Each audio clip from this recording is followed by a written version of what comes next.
Are your students having a hard time cooperating, coexisting, and getting group projects done? Well, I'm here to tell you about PADLET. It's a multi-purpose tool for students.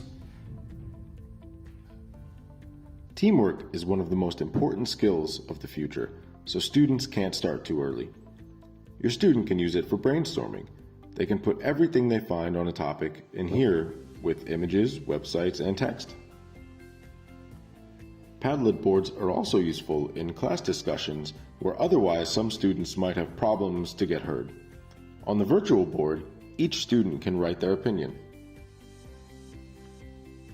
Even as a tool for reflection, Padlet can be very useful. Teams and their members can share their thoughts on a particular topic. With the basic version being free use, there's no reason you shouldn't be using Padlet to get your troublesome trio to work together better than ever.